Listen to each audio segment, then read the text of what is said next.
Recently, this photo of an anthropology lecture with a presentation titled "Scientific Facts or Social Constructs" was posted to Twitter, where it received a reply from none other than Neil deGrasse Tyson himself. The professor's smartphone is based on 1,000 facts of science. The only social construct is the social media enabled by it. This tweet ignited an enormous argument between scientifically literate people and woke Starbucks hipsters, spreading beyond Twitter and onto other social media. The character of this exchange is very recognizable to those who are acquainted with the science wars, an academic dispute over the same issue, and whose history I'm documenting in an ongoing series on this channel. In this video, I'm going to address the claim that scientific facts are social constructs, unpacking the various meanings associated with this proposition, and explaining why I recommend listeners to be on their guard whenever they hear somebody propose this. But before I do that, I'm going to need definitions. A scientific fact is a proposition about nature with the aim of describing a particular phenomenon. For example, living organisms pass on their genes to their offspring is a scientific fact. A scientific theory is a network of facts that collectively produce novel, testable, and falsifiable predictions. For example, this fact belongs to a network of other facts, including a greater diversity of fossils is found in younger layers of sediment than in older layers, homologous anatomical structures are ubiquitous throughout the animal kingdom, and modifications to genes frequently transpire via a variety of biochemical processes. This network of facts carries with it novel, testable predictions about future data with the capacity to be falsified. Upon having successfully predicted a statistically significant amount of data, the model graduates from the status of hypothesis to the status of theory, where it remains until it is either falsified or superseded by a better theory. More on that shortly. Scientific theories and hypotheses may collectively be referred to as scientific models, which again are networks of propositions about nature. The only difference between the two is the demonstrated status of their predictive accuracy. The theory is held provisionally to be not guilty of being false, whereas the hypothesis is still on trial pending conclusive experimental results. None of the nodes in these networks exist in isolation. A fact is at least partially contextualized by the other facts which reside within this space, making them interdependent to varying degrees. For example, the fact, a greater diversity of fossils is found in younger layers of sediment than in older layers, is contingent upon notions of depositional environments, angular unconformities, and radiometric dating, among other things. Absent these other facts, this one would have no context. Where each node in the network represents an individual fact, the links between the nodes represent the relationships between the facts, which produces the particular structure of the model. The same set of facts can, in principle, be organized in different, mutually exclusive manners, which signifies differences in how these facts are contextualized by other facts. The result is a plurality of different possible models, even though they're all comprised of the same facts. Models may therefore differ not only in terms of which facts they employ, but how those facts are configured in relation to one another. Some nodes within these networks of propositions have more connections than others, which consequently makes them more important to the structure of the model. The more connections a particular fact has, the more important it is when it comes to contextualizing the other facts associated with the model, and thus the greater its role in shaping the kinds of predictions that the model will make. In this network picture, those facts which have the most connections are the ones which are most important to the structure of the model, because a greater number of facts rely upon it for context. Theory-latedness is the name that we give to the tendency for facts to be contextualized by their relationship to other facts. Facts do not exist in a theoretical vacuum. They are always interpreted in the light of other facts, and the manner in which those facts are organized, as well as which background propositions they employ, determines the character of a scientific model. Background propositions are defined here as those statements which, while not explicitly articulated by a scientific model, nevertheless contextualize a given fact. For example, the fact, a greater diversity of fossils is found in younger layers of sediment than in older layers, carries the background proposition that geophysical processes that are observable today have always operated in the same manner, and are sufficient to explain the features of the Earth's crust. This particular background proposition, which itself is contextualized by a network of other propositions in geophysics, is necessary in order to support the first node. Without it, this proposition is not justified. Background propositions typically belong to separate networks of propositions, which themselves contain their own background propositions, and so on and so forth. For the theory of evolution, this fact may be considered a first-order proposition because it bears directly upon the theory. This background proposition may be considered second-order because, even though it pertains to geology, it's still needed to support the first-order proposition that helps constitute evolutionary theory. A third-order proposition, which supports the second-order one, could perhaps come from thermodynamics, and so on, with the nth-order proposition coming from the most fundamental theories of nature. It is hardly controversial to state that fossils ultimately reduce to the kinds of entities dealt with in quantum field theory and beyond. However, it isn't necessarily productive to describe fossils in these terms, as self-described reductionists readily admit. Background propositions, understood in the terms laid out here, act as a kind of bridge between different realms of scientific inquiry, unifying scientific knowledge via intra-theoretical reduction. Falsification is the process whereby a sufficient number of connections in this network are destroyed. This may happen either via the elimination of a sufficient number of propositions that turn out to be untrue, or it may happen via the eliminations of a few central propositions which were relied upon by the rest of the network. The differences between these kinds of falsification may be illustrated via the following analogy. You can destroy a house by taking it apart brick by brick, or you may destroy only the foundations and watch the entire structure collapse. Either way, the ultimate arbiter of whether a model is falsified is whether its predictions fail. If either a few central propositions, or a statistically significant portion of auxiliary ones, fail to be borne out by experiment, the theory will be provisionally discarded, at least within those contexts where it evidently doesn't apply. Underdetermination is the state of affairs wherein two different, incompatible models are both capable of explaining the same set of data, making it at least temporarily impossible to say that one is better than the other. For example, if a study finds that there is a correlation between aggressive behavior and playing violent video games, it is possible to infer, on the basis of just that one study, either that video games make people more aggressive, or that more aggressive people will naturally tend toward violent video games. In such instances, it is necessary to test the background propositions of both conclusions to see which model, taken as a whole, has greater predictive power. Until that condition is met, however, the models are said to suffer from the problem of underdetermination, since either is plausible in light of the available data. It is also worth considering the efficiency and flexibility of a model. Model B has fewer nodes than Model A, which means that it has greater explanatory efficiency. It is capable of explaining more with less, which increases its predictive power. However, the density of links between the nodes also differs between the two models. A is much more rigid than B because the facts which constitute it are much more closely interconnected, which means that even small changes to the structure of the model are more liable to falsify it. At the same time, however, B's superior flexibility may not necessarily be to its advantage, because a model that is too flexible is effectively unfalsifiable, and therefore has no genuine predictive power. The reason why conciliant background propositions, explanatory efficiency, and optimal flexibility are important factors in deciding between underdetermined models is because there exist an infinite number of possible models for any given set of facts, but the ones which have the greatest predictive power consistently possess these features. Some of the most lively debates in science are over competing models that are so ambiguously underdetermined that none of them have any clear advantage. However, such ambiguity is relatively rare. When it comes to underdetermined theories, an inference to the best explanation in the terms laid out here is usually possible. It frequently happens that a theory will apply just fine within a certain domain, as classical physics does with systems whose energies are neither too low nor too high, but outside of that domain fails to produce accurate predictions. Normal science involves the application of an existing model in order to discover new propositions about nature. This typically involves the expansion of the network to incorporate new nodes, whose inclusion is incumbent upon observation and experiment. However, once a scientific theory reaches the border of the domain in which it is applicable, anomalies begin to accumulate, culminating in a crisis. The model stops working.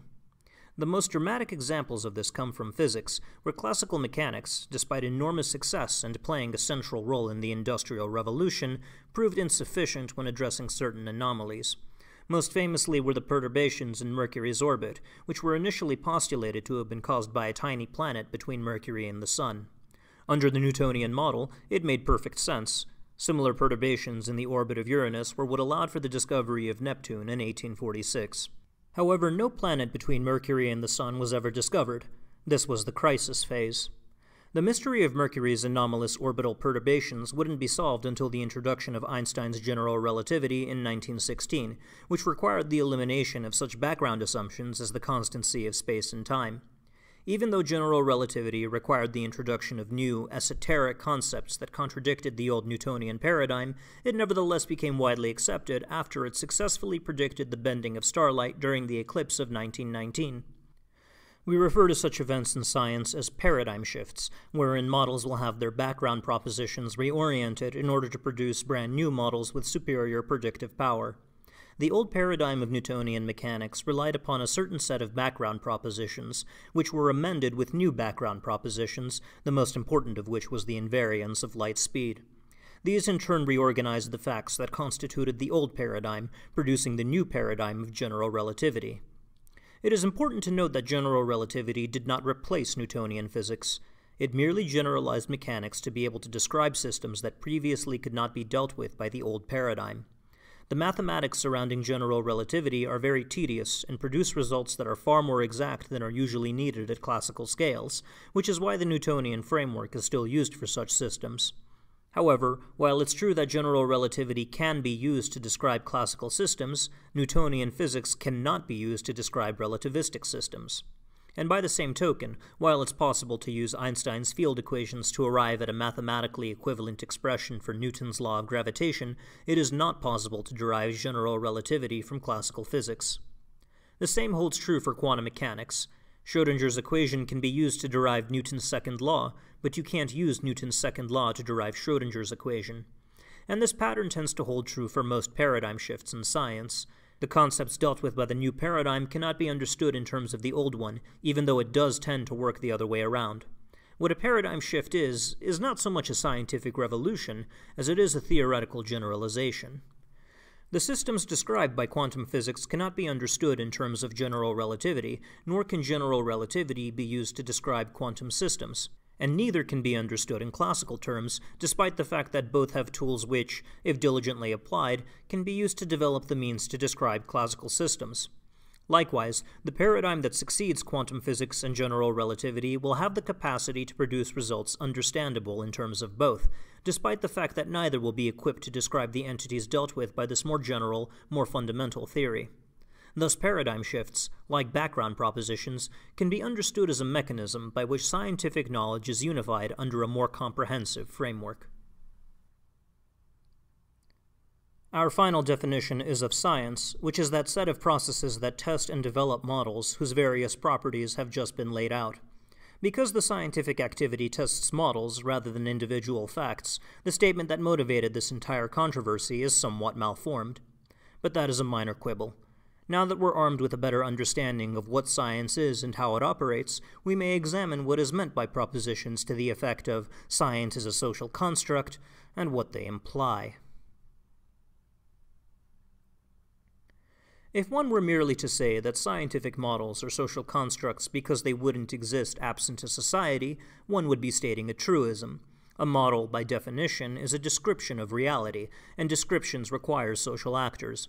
This is utterly uncontroversial, but does not exhaust the meaning of such statements as scientific facts are social constructs, even though some social constructionists will make it seem as though this were all that were being implied. To say that science is a social construct is to say that the conclusions reached by a scientific model are not just shaped by facts, but are also shaped by values that are particular to the social situation of whoever is doing the research. Arguments for why this is the case will vary from coffee shop to coffee shop, but the feature common to all varieties of social constructionism is the belief that scientific conclusions are necessarily influenced by socially specific background values. Scientific facts are not just theory-laden, but are also value-laden. According to the social constructionists, whether it's because of differences in epistemic privilege by virtue of different social situations, differences in the psychologies of different groups due to differences in upbringing, or the unique historical and cultural contexts that shape every discourse, including science, every scientist will construct scientific knowledge in a manner that reflects their place in society. A privileged member of society will incorporate one set of background values into their models in order to maintain the status quo. An oppressed member of society will incorporate another set of background values into their models in order to bring about emancipatory change. Neither model has any objective advantage over the other because both are ultimately the subjective expressions of whoever develops them. A scientific model is taken to be informed by the values that are held by the scientists who develop it, which in turn are determined by which demographics those scientists belong to. What this implies is the existence of a plurality of sciences, each particular to the demographic that partakes in the scientific activity. Because the science that has been given institutional legitimacy was historically developed by straight white men, the values that have shaped scientific conclusions have reflected that, producing a science which has legitimated practices that benefit straight white men at the expense of everybody else. Therefore, allowing for a plurality of culturally specific sciences will permit not only an expansion of scientific knowledge, but the legitimation of truths which serve the group interests of other demographics. Science, according to social constructionists, is ultimately politics by other means. This view of the scientific enterprise stands or falls on whether socially specific background values do indeed have a non-negligible impact on scientific models, and so the entire field of science and technology studies, or STS, is dedicated to the exposure of how socially situated bias has influenced the development of scientific theories. STS theorists will tirelessly publish strategies for creating a new science that takes a plurality of socially situated biases into account, all the while trying to imbue science with a set of background values that will orient the models in a manner deemed desirable by such theorists.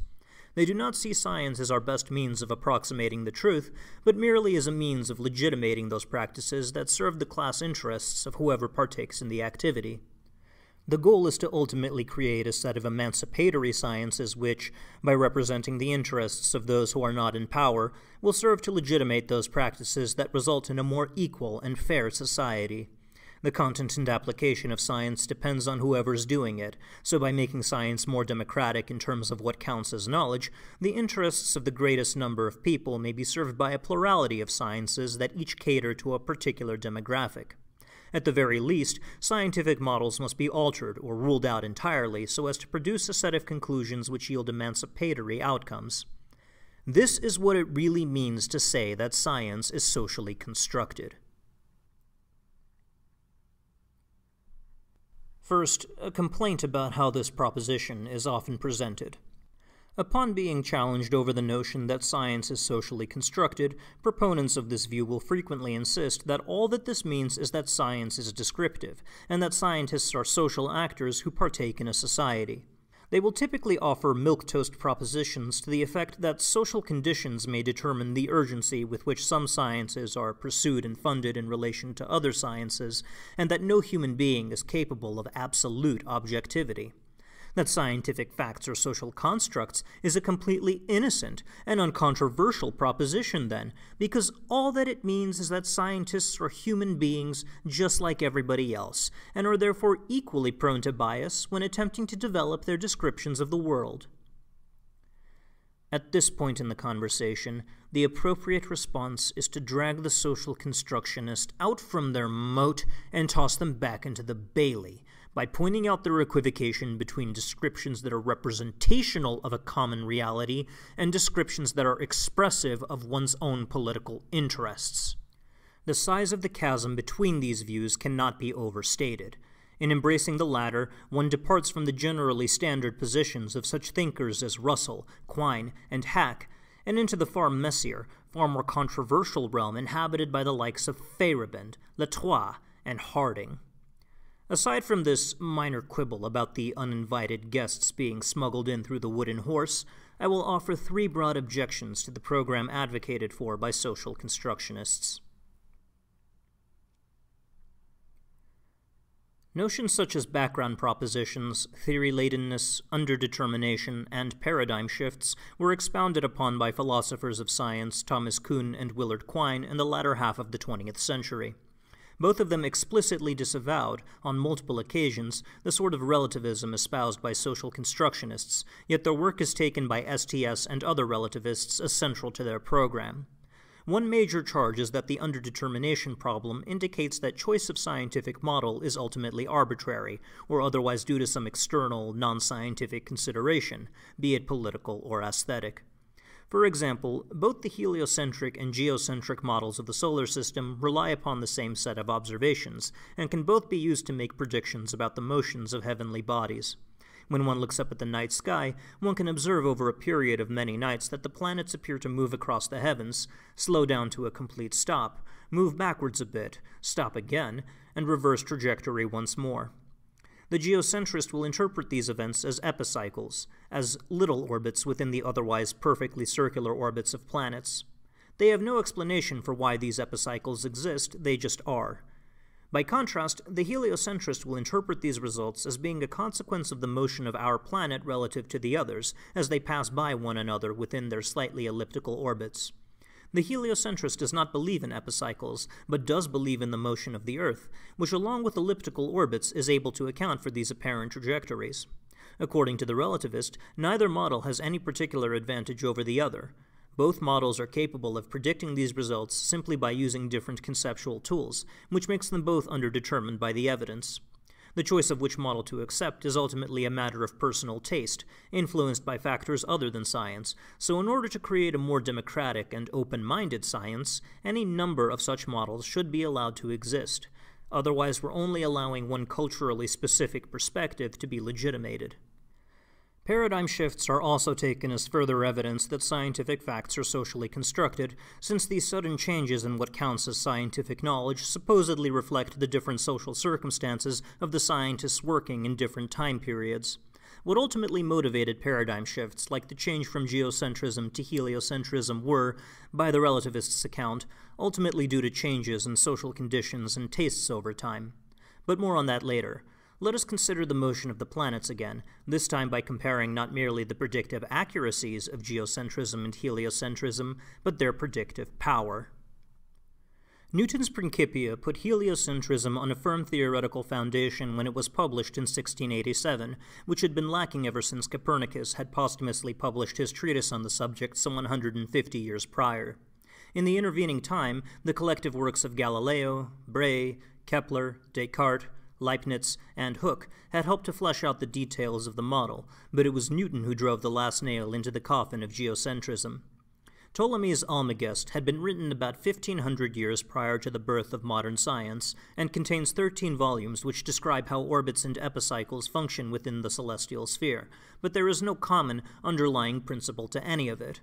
It is all one big, excruciating, trigonometric mess. Classical orbital mechanics, by contrast, begins with only 3 laws of motion and 1 law of gravity, and from this basis is capable not only of matching the predictions of the significantly more convoluted Almagest, but can also be used to calculate escape velocities, ballistic trajectories, and basically every mechanical operation needed to produce the Industrial Revolution. Everything that can be explained by geocentrism can be explained far more efficiently by heliocentric classical mechanics, which are also capable of predicting and explaining things that geocentric physics could never even begin to touch. The adoption of a different set of background propositions allowed classical physics to extend beyond the very limited domain of Ptolemaic kinematics, markedly improving science's predictive power in the process. But of course, there was that problem with Mercury's orbit that Newtonian mechanics was unequipped to handle. As indicated earlier, it was ultimately resolved by general relativity, but in the process of this paradigm shift, our understanding of the world became even more powerful and efficient. All that you need is a single tensor equation, plus the equivalence principle, and now, not only can you explain everything that classical physics could, but you can now predict gravitational lensing, black holes, gravity waves, the expansion of the cosmos, gravitational time dilation, and the shape of the entire universe. None of these things were even remotely accessible by classical physics. The takeaway here is that paradigm shifts, which require the sacrifice of highly connected background propositions and the corresponding recontextualization of many facts, will not transpire unless there is going to be a net gain in predictive power. In a culture in which scientists are neither coerced into reaching foregone conclusions nor fail to be held accountable for doing so, the social relations between the practitioners of science and the societies that they inhabit are irrelevant to the conclusions reached by the scientists. Until compelling evidence surfaces to suggest that the consistent production of certain scientific results is enforced by the accumulation of subliminal biases informed by an oppressive history and culture, the social constructionist will remain frustrated in her attempts to reshape the scientific enterprise. In summary, it is not the change in social conditions that allow for paradigm shifts and the selection of one underdetermined model over another, but the promise of superior predictive power. Background propositions and paradigm shifts are not the evidence of impediments to objectivity that social constructionists take them to be, but in fact are bridges that allow scientific theories to expand and flourish, and ultimately unify as scientific knowledge asymptotically approaches truth.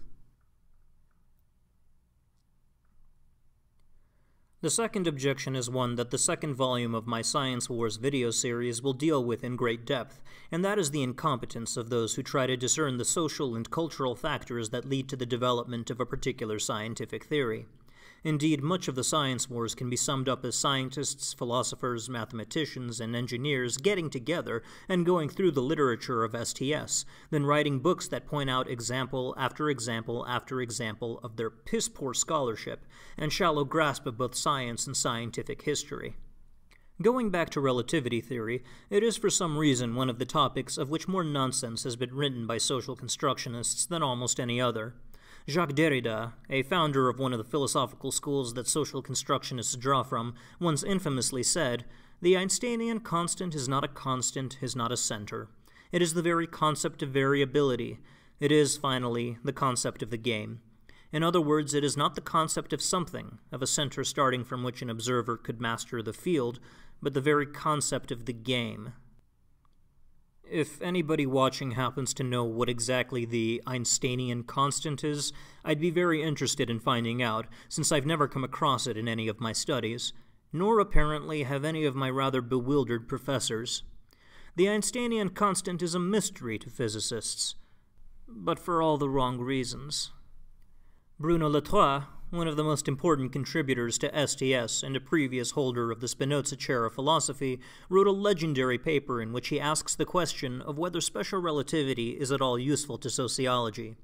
The correct answer, of course, is no, but aside from getting this wrong, Latour has such a spectacularly botched understanding of relativity that an entire video pointing out his many errors is necessary to do it justice. Sandra Harding, a central figure in the Science Wars, suggests that the culture of Weimar Germany had an influence over the development of relativity. A ludicrous claim, since the special and general theories of relativity were completed in 1905 and 1916 respectively, and the Weimar Republic didn't begin to exist until 1919. But this was by no means the dumbest thing ever said about relativity. That honor goes to postmodern scholar Luce Irigaray, who calls E equals mc squared a sexed equation since it privileges the speed of light. And they continue writing such nonsense about relativity in their peer-reviewed journals to this day. It's not clear why relativists are so attracted to relativity, especially since they don't seem to have the faintest idea of what it entails, and they don't seem very interested in learning either, because apparently the point is not to understand the disciplines that they criticize, but to change them. The antipathy and carelessness that social constructionists have for the disciplines that they critique, combined with their abuse of the philosophy of science, is not without consequences. They treat science as though it were Chinese takeout, and that all that scientists have been doing throughout the ages was to order the same meal of fried rice and orange chicken, over and over and over again, without ever considering the many other available dishes that could make for a much more interesting and much less monotonous meal. I've spoken elsewhere at some length about this kind of attitude, which I have taken to calling the new Lysenkoism, after the pseudoscientific programs that were implemented in Stalinist Russia and Maoist China for the purpose of propagating an emancipatory version of science, and how this ultimately contributed to famines that caused the deaths of countless millions.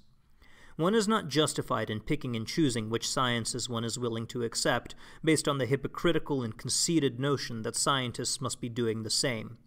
The notion of a democratic, open-minded alternative to the supposedly narrow and close-minded science of the present is based upon the misguided belief that science is a discourse ruled by the social values held by its practitioners. It is held to be justified on this basis to bring into the fold overtly political and countercultural elements that transgress against scientific standards and norms, since their culturally situated models are supposedly no more arbitrary and self-serving than those of scientists. As one might imagine, there is a price to be paid in a society where relativism of this sort is fashionable, where everybody is looking at the same facts, but simply interpreting them differently because of their personal predispositions. You know, it really all depends on our perspective to tell us exactly what we're going to see. The Grand Canyon is a big old hole in the ground, but how did it get there? Now we've got an evolutionist interpretation and a creationist interpretation. The evolutionist says, oh, it formed slowly with a little bit of water and lots of time. The creationist says, no, it formed quickly with a lot of water and a little bit of time. Here we have a fact and two different interpretations of the fact. The problem is, many times evolutionists tie their faith-based interpretation of the fact to the actual fact. Both creation and evolution are what? Religion. They're both religions. That's exactly right. Creationists and evolutionists all have the same evidence. Bill Nye and I have the same Grand Canyon. We don't disagree on that. We will have the same fish fossil. This is one from the Creation Museum. The same dinosaur skeletons, the same animals, the same humans, the same DNA, the same radioactive decay elements that we see. We have the same universe. Actually, we all have the same evidences. It's not the evidences that are different. It's a battle over the same evidence in regard to how we interpret the past. And you know why that is? Because it's really a battle over worldviews and starting points. It's a battle over philosophical worldviews and starting points, but the same evidence. What you've just witnessed are young Earth creationists using, or more accurately, abusing, underdetermination in the same manner that social constructionists do. The charge is that a particular group in power, whether it's evolutionists imposing Darwinism, straight white men imposing sexism, or Semitic saboteurs imposing Jewish physics, have their worldview represented and legitimated in the production of scientific knowledge. And the solution, of course, is to expose the scientific establishment's evil biases and develop a new and improved science, whether it's Deutsche Physik, feminist biology, or intelligent design. This is not just some cheap polemic. Steve Fuller is a social constructionist who holds the Auguste Comte chair at the University of Warwick's Department of Sociology. He was a central figure in the science wars, having personally debated the physicist and defender of science Alan Sokal, and it is Fuller's belief that the scientific enterprise is distinctly Orwellian in character, with paradigm shifts being accompanied by attitudes akin to doublethink in order to protect science's unjustified claim of accurately representing reality. One moment, you're at war with Eurasia. Indeed, have always been at war with Eurasia. The next, you're at war with East Asia, and have always been at war with East Asia. One moment you're doing Newtonian mechanics, and your science accurately represents the world. The next you're doing relativity, and your science still accurately represents the world, just as it always has. Thomas Kuhn, the man who had introduced the concept of the paradigm shift in the first place, had emphatically disavowed such radical, relativistic misuse of his work, but Fuller believes that Kuhn's work clearly implied that he believed in the very thing that he was disavowing, and that the only reason that Kuhn had distanced himself from the relativism that Fuller really wants to believe in is because Kuhn, by Fuller's account, was merely an intellectual coward. I mention Fuller in the context of creationism because he would bring his arguments about scientific content being constructed by the biases of scientists to the 2005 case of Kitzmiller versus Dover, where the local school district was being sued for its teaching of intelligent design, also called Idei. Intelligent design, as conclusively determined by the judge, was nothing but a Trojan horse for the teaching of religion, as well as an attempt to cast doubt onto the scientific status of the theory of evolution in the minds of the youth. Fuller appeared in court to offer a testimony in defense of intelligent design, claiming that the current paradigm was stacked against Idei only because of the socially embedded biases of scientists in academia, and that the criteria for what counts as scientific were specifically created in order to keep ostensibly good science, like intelligent design, from being legitimated. He repeated the sentiment in two subsequent books that he wrote in defense of Idei, and even appeared in Ben Stein's propaganda piece, Expelled, No Intelligence Allowed, where he suggested that Darwinism deprivileges human life and leads to liberal things like abortion and euthanasia. Presumably these are what motivates scientists' subscription to the theory of evolution. Fuller is not alone in his discontentment with evolutionary theory, with many social constructionists' screeds having been published along parallel lines. Evolution was conceived by biased scientists for reasons A, B, and C, and this leads to harmful outcomes X, Y, and Z. A change is therefore needed. This is not to suggest that social constructionists are necessarily creationists, but that the two have invariably become bedfellows. The influence of this sort of nonsense can even be felt in the popular press. The news and opinion website Everyday Feminism published a piece about a year ago in which these kinds of relativist arguments were used to cast doubt on evolution and promote intelligent design. And that's only one variant of pseudoscience. Bruno Latour himself has acknowledged that the work of his contemporaries and himself has enabled dangerous anti-scientific demagoguery from popular pundits. So in addition to being shallow and incompetent, the social constructionist critique of science is also dangerously blind. And that, in a nutshell, is why you should be skeptical upon being confronted with the claim that science is a social construct. It's based on a perverse understanding of the philosophy of science. The evidence used to support the claim is incredibly weak and stupid, and the program that it would enable would be so broad as to include pseudoscientific nonsense.